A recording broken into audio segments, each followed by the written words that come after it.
On me reconnaît même à des heures où les gens pourraient ne pas me reconnaître. Vu comment elle m'a cassé en interview, ça c'est autre chose. Ça, elle a pas été cool là-dessus, alors qu'à la base on s'en sentait très bien. Je suis restée moi-même et effectivement ça plaît. Comme ça ne plaît pas aussi, parce qu'il y en a beaucoup qui disent que je suis trop nature peinture. Il y a des choses qui sont sorties et j'aurais peut-être pas dû le dire à la télé. En fait, les caméras, au bout d'un moment, on s'y fait. On les oublie presque. C'est pour ça que je pense que j'ai sorti des petites dingueries à la télé. Salut à tous, bienvenue dans cette nouvelle vidéo. Et aujourd'hui, vous l'avez vu, je suis en compagnie d'une star. Il s'agit de Flavie de L'Amour est dans le pré. C'est la guignonnaise la plus connue du moment puisque vous étiez environ 4 millions à suivre ses aventures chaque semaine sur M6. Elle va tout nous dire de son aventure, les coulisses du speed dating, au tournage à la ferme chez Valentin dans la Manche, mais aussi ses relations avec Ilona, l'autre prétendante. Mais avant, comme chaque semaine, je vous invite évidemment à vous abonner à cette chaîne YouTube. Vous pouvez aussi activer la petite cloche pour ne rien rater de l'actualité. Et puis bien entendu, liker, commenter et partager cette vidéo.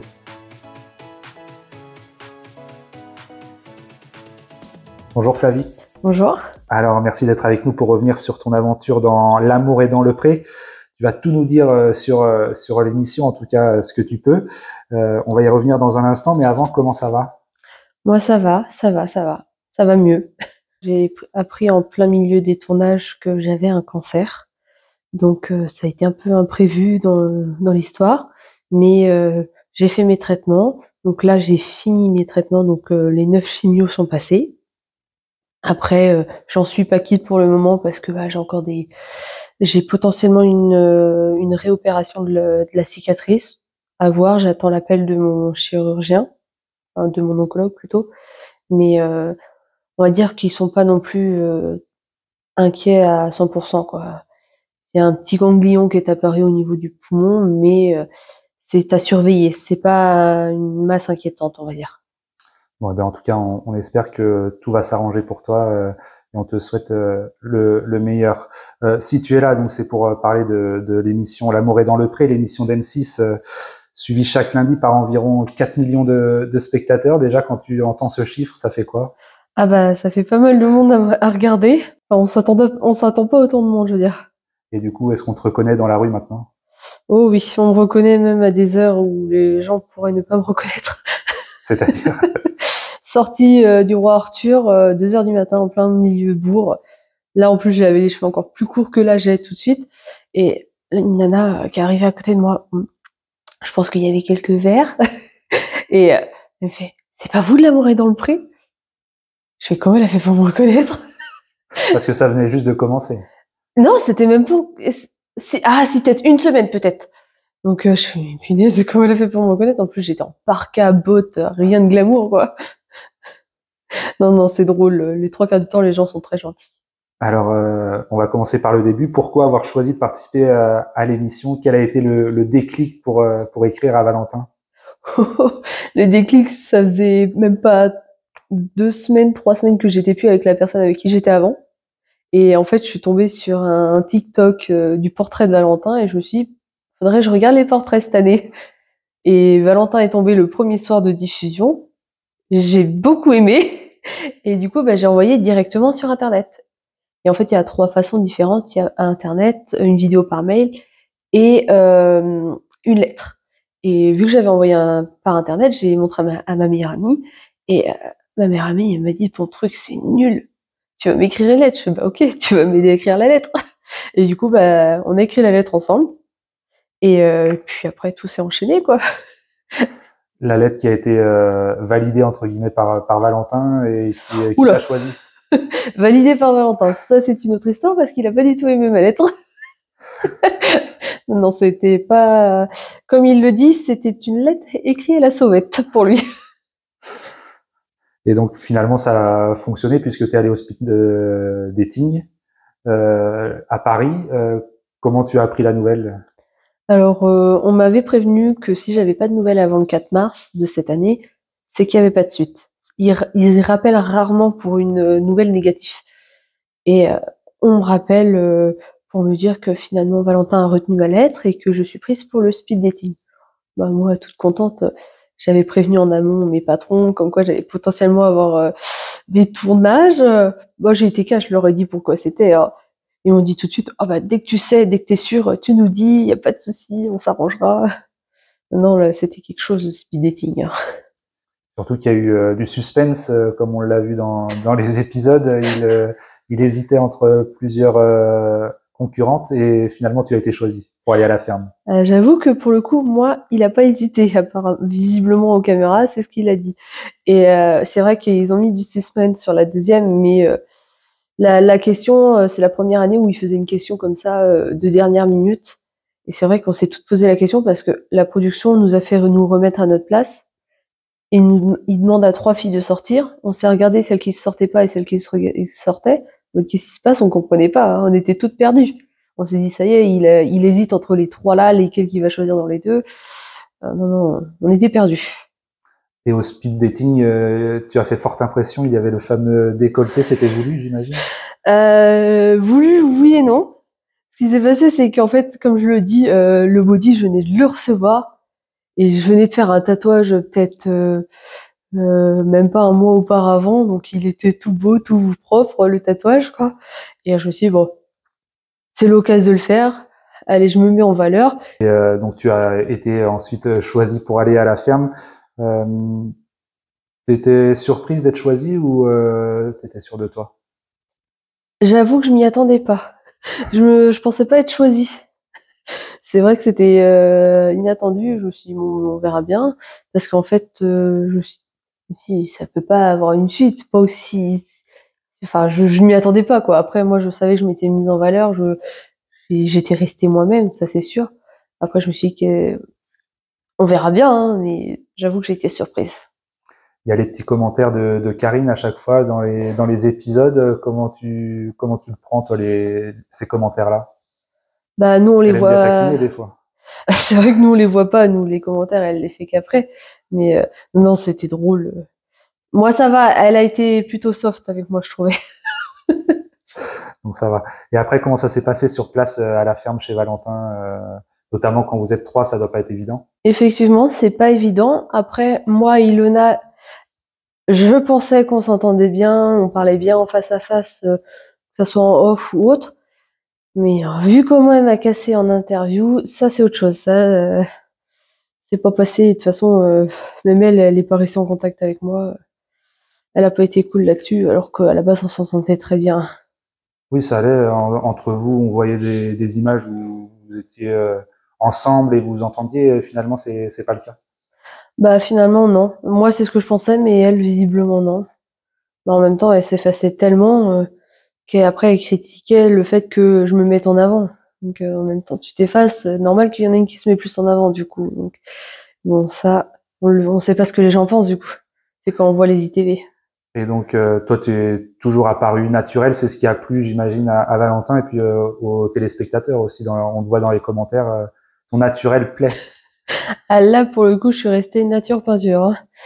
J'avoue, j'ai peut-être un peu diminué mon caractère parce que j'ai pas non plus envie de montrer mon, mon caractère et paraître pour une mauvaise à la télé. Donc, je suis restée moi-même, mon caractère est ressorti plus d'une fois sans le vouloir, on le voit quand je lève les yeux au ciel. Et bon, ça c'est autre chose. Mais voilà, je suis restée moi-même et effectivement ça plaît. Comme ça ne plaît pas aussi, parce qu'il y en a beaucoup qui disent que bah, je suis trop nature peinture. Je préfère raconter plein de choses que de laisser des gros blancs qui vont faire encore pire à la télé, quoi. Et là, du coup, j'ai raconté un peu trop de choses pour le coup. Il y a des choses qui sont sorties et j'aurais peut-être pas dû le dire à la télé. Et quel souvenir tu gardes de ce moment-là, de ce tournage-là? Ça a été tourné quand? En début d'année, c'est ça? Ça a été tourné début avril. Donc, ouais, la semaine du lundi de Pâques, la semaine des classes. La veille, j'étais aux classes, le lendemain, j'étais en Normandie. Fallait partir de bonne heure. Non, mais c'était quelque chose. Ah non, c'était fatigant, très éreintant la semaine. Je voulais savoir comment a réagi ta famille et tes amis quand tu leur as dit que tu participais à l'émission. Ça, comment ils ont réagi? Bah déjà, mon père, je lui ai annoncé peut-être 3 jours avant que je parte au speed dating. T'avais peur de sa réaction? Voilà, c'est ça reste mon papa. En plus, ça faisait pas si longtemps que ça que j'étais, entre guillemets, séparée. Enfin, séparée, c'est un bien grand mot, on n'était pas mariés, quoi que ce soit, mais voilà. Et ma mère, je lui avais dit, mes patrons étaient au courant avant mes parents, ça c'est sûr. Ma meilleure amie, bah, c'est pareil, du coup. Mais bon, ouais, c'était quelque chose. Mais ils ont quand même apprécié le fait que tu fasses l'émission ou ça a été compliqué? Ils ont eu du mal un peu avec l'émission, ouais, au début. Mais bon, ils me voyaient heureuse, donc c'était le principal, quoi. Et puis, vu que la maladie est arrivée derrière, ils ont bien vu que ça m'aidait, en fait. Ça me portait. Et est-ce que c'est une émission que tu regardais avant ou que ta famille regardait ou pas du tout? Moi, pas plus que ça. Les extraits sur les réseaux, ça me suffisait. Ça m'arrivait de temps en temps, quand les parents, j'arrivais le soir et ils étaient devant, quoi. Mais sinon, la famille un petit peu, mais pas plus que ça, quoi. Parce que bah, c'est forcément une émission sur les agriculteurs, tes parents sont agriculteurs, ça les concerne ou en tout cas ça peut les intéresser ce genre d'émission. C'est ça, ouais, ils sont agriculteurs, mais voilà, c'est juste une émission un peu fun pour eux, ça sort, on voit un peu autre chose que agriculteur pur et dur, quoi. Même s'il y en a certains. Ça, il y a tous les agriculteurs et agricultrices, hein, il y a tout. Et donc, on en a déjà un petit peu parlé, mais est-ce que ton quotidien a changé depuis la diffusion de l'émission ou pas? Mon quotidien au début de la diffusion était ok parce que j'étais encore en arrêt maladie pour le coup, donc j'étais plutôt tranquille. Donc moi je faisais ma vie, je me promenais, j'allais le voir par là-bas. Mais c'est vrai que j'étais relativement tranquille. Mais là j'ai repris le travail, donc forcément les gens: «Ah, c'est vous?» «Oui, c'est moi». Je les laisse même pas finir leur phrase que je leur dis: «Oui, oui, c'est moi. Vous inquiétez pas, oui, c'est celle que vous voyez à la télé». Non, les gens sont plutôt sympathiques, ils posent des questions, puis voilà. Puis moi, je le cache pas parce que de toute façon, si je dis, je vais en Normandie, ils vont comprendre. Donc, faut pas, je cherche pas midi 14h. Parce que maintenant tu vis en Normandie? Non, je ne vis toujours pas avec Valentin. On va attendre encore quelques mois, l'année prochaine, on verra. C'est un projet quand même? C'est un projet à moyen terme, on va dire. Dans un épisode, tu as parlé de mariage dans la commune de la prétendante, en tout cas dans ta commune, ce serait ici à Guignin. Ce serait l'occasion de mettre Guignin encore plus en avant. Ah, pour le coup, oui. Après, c'est vrai que c'est compliqué quand on est dans 2 régions différentes. Heureusement, on est encore le département l'un sous l'autre, donc ça fait quoi? Une bonne heure et demie, voire 3/4 de route. Mais c'est vrai que, pour le coup, normalement, le mariage, c'est dans la commune de la mariée. Les autres trucs, moi, je m'en fous, mais normalement, le mariage, c'est dans la commune de la mariée. Du moins, la mairie. Après, la fête, c'est pas grave si c'est autre part. Et est-ce que justement Valentin est déjà venu à Guignin ou pas? Oui, Valentin est déjà venu plusieurs fois. Bah, il est venu pour le tournage de sa venue à la maison. Du coup, pas à la maison ici, mais une maison que j'ai empruntée dans la famille, donc à quoi 500 mètres d'ici. Et il est revenu après pour ma première chimio qu'il est venu. Il est revenu après pour une autre fête de famille et il revient pour l'anniversaire de ma sœur. Donc c'est bon, il connaît Guignin. C'est ça. Comment il trouve la commune? Ah bah bien parce que le petit cadeau qu'il m'a offert, il voulait m'offrir des fleurs quand il venait. Sauf qu'à Guignin, il y avait de fleuriste. Donc du coup, bah il est passé chez qui? Chez Déco Pépite. Et il a acheté un foulard là-bas.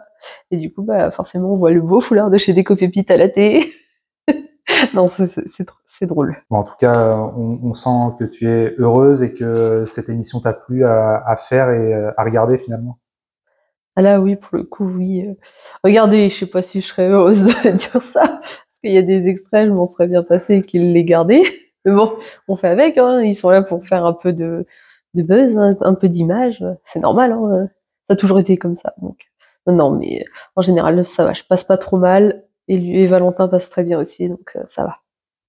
Bon, on va suivre votre aventure entre guillemets dans les prochaines semaines. Je termine en changeant de sujet, Flavie. D'où vient cette passion pour les Miss? Les Miss, bah, j'ai appris à découvrir ça il y a quelques années à l'hippodrome de Bordeaux-Bretagne, où il y a déjà eu je crois que tu as fait une interview là-bas ou quelque chose comme ça. Récemment, ouais. C'est ça. Et du coup, en fait, c'est une année, je savais pas quoi faire un dimanche. élection à Mort-de-Bretagne, je m'en fous, on va y aller, c'est gratuit pour les mineurs. À l'époque. Donc du coup, j'y suis allée avec mon petit scooter. Et en fait, c'était en 2017, je crois. Et depuis, bah, tous les ans, j'y vais. Bon, maintenant, je paye ma place parce que je suis majeure. Mais du coup, ouais, ça fait plusieurs années que je vais voir l'élection de Miss Bretagne. Mais bon, cette année, j'y suis pas allée parce que, bah, un peu trop d'augmentation de prix par rapport à l'année dernière. Et ça, bah, c'est pas passé, pour ma part. Donc, j'ai voulu tenter ma chance en Miss France cette année, mais j'ai pas réussi à avoir de place. C'est parti trop vite. Et ouais, non, c'est quelque chose, je suis fan de ça et pour l'instant, ça le reste. Tu étais engagée dans un concours avant de faire l'émission, c'est ça? Oui, tout à fait. En fait, j'ai fait des entraînements entre septembre l'année dernière et mars de cette année. Et c'était le comité Mademoiselle. Et en fait, bah, moi, au début, c'est vrai que je voulais vraiment être titrée, mais en fait, il y a mon aventure de l'amour et dans le pré qui est arrivée entre-temps. Et c'est vrai que je préférais me concentrer sur l'aventure de l'amour que les Miss. Donc, je me suis donnée à 100% dans l'aventure des Miss. Et je, je pense que j'aurais potentiellement pu avoir une écharpe si j'avais demandé à ne pas être titrée. Mais bon, après, maintenant, moi, j'en suis trop heureuse. J'ai fait ma vie sur la scène, tout s'est bien passé. Et puis voilà, quoi. Les gens sont venus me voir et j'étais très contente avec ça. Et donc, c'était quoi ce concours? C'était quoi le but? Le but, c'était mettre en valeur la femme, pas juste les femmes de grande taille. Là, il n'y avait pas de critères de poids, de taille. Il y a juste l'âge. C'était, il me semble, 17-24 ans, un truc comme ça, je crois. Je suis pas sûre, je ne sais plus. En tout cas, il n'y avait pas de critères particuliers, tout le monde pouvait participer, c'est ça qui t'a plu dans ce concours. C'est ça. Et puis c'est la première fois qu'un comité me démarchait pour proposer une élection, de participer. Je me suis dit, bah, pourquoi pas tenter, hein. Ça fera toujours une expérience de plus. Et puis j'ai bien aimé, donc ça a été. Bon, c'est beaucoup de choré à apprendre. C'est pour ça aussi que le régional, ça m'aurait peut-être pas plu parce que c'est encore d'autres chorés à apprendre. C'est long à apprendre en fait. Ça prend du temps. Ça prend beaucoup de temps, ouais. Bah, merci en tout cas, Flavie, de m'avoir reçu. De rien. Et puis, je te souhaite plein de bonheur en tout cas et merci. Merci à toi.